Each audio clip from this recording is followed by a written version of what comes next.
¿Qué tal? ¿Cómo están? Fíjense que me encontré una frase que me conmovió muchísimo.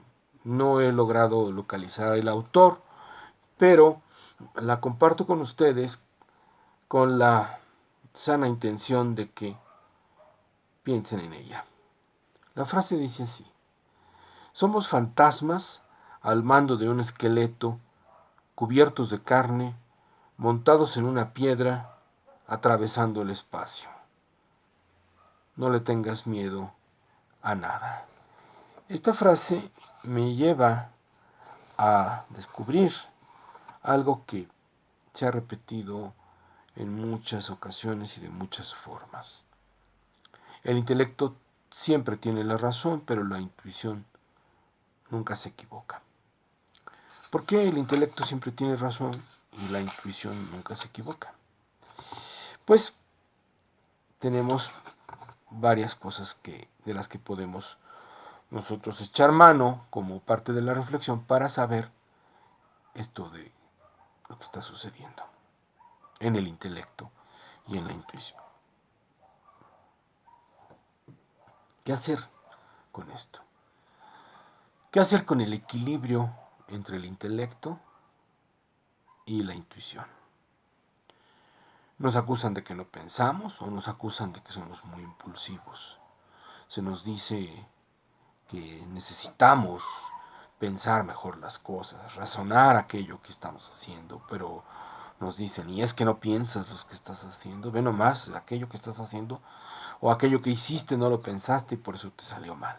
Bien, pero cuando nosotros atendemos la sutilísima voz de la intuición, es entonces cuando, a pesar de cualquier cosa, acertamos. ¿El equilibrio está en pensar o el equilibrio está en intuir?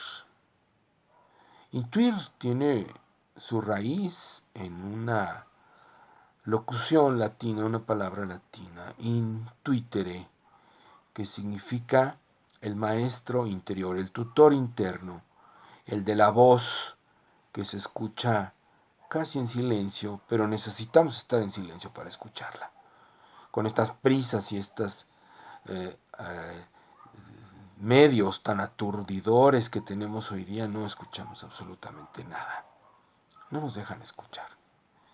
Entonces necesitamos reencantar nuestro día para poder entrar en la dimensión tanto del intelecto como de la intuición.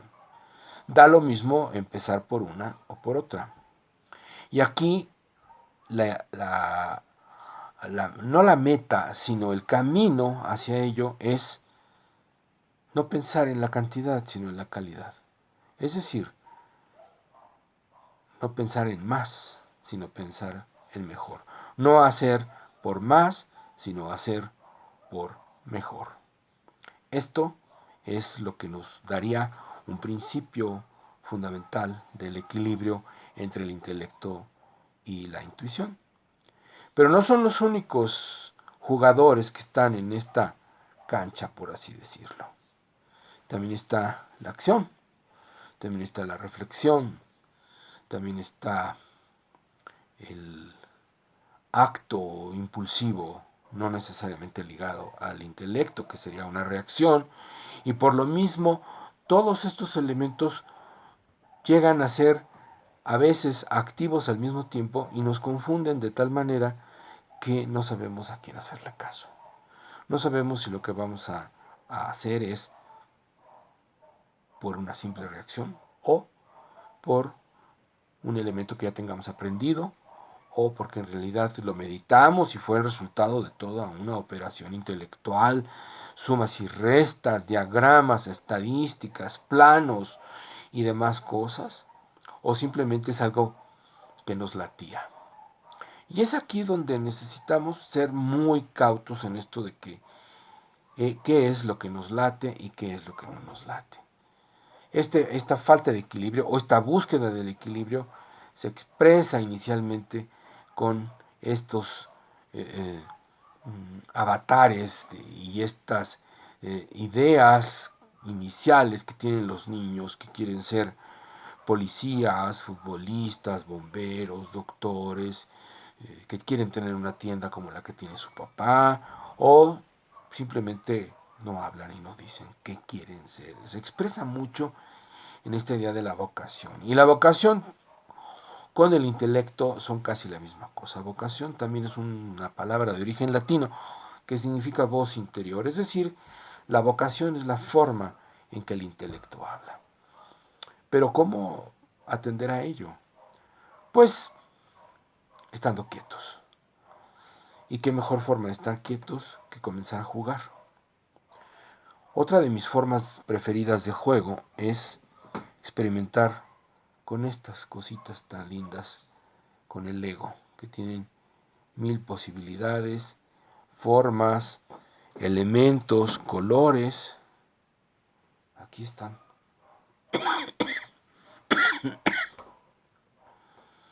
Que son maravillosas en la manera como se pueden agrupar.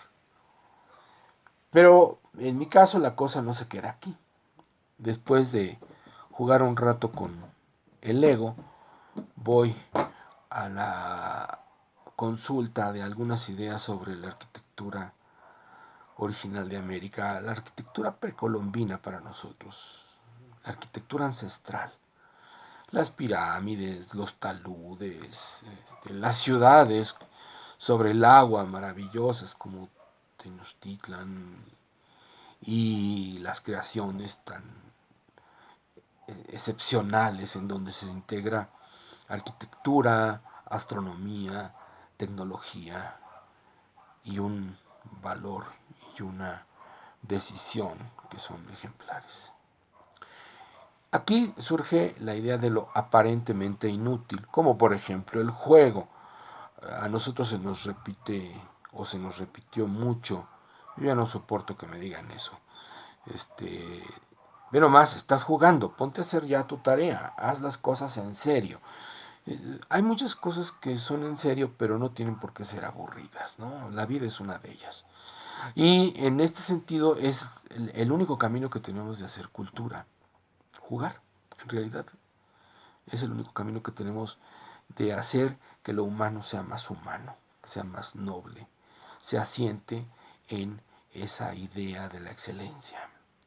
Lo aparentemente inútil es lo que en un momento las gentes del sentido práctico de la vida despreciaron.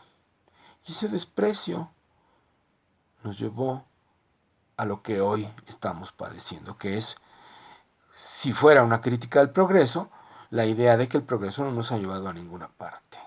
Por lo menos no nos ha llevado a donde prometió llevarnos cuando salieron aquellas locomotoras y aquellas computadoras y aquellas caladoras y aquellas taladradoras y todo lo terminado en doras, que al final de cuentas pues fue moneda falsa. Y fue moneda falsa y nosotros la aceptamos como una realidad, como una realidad.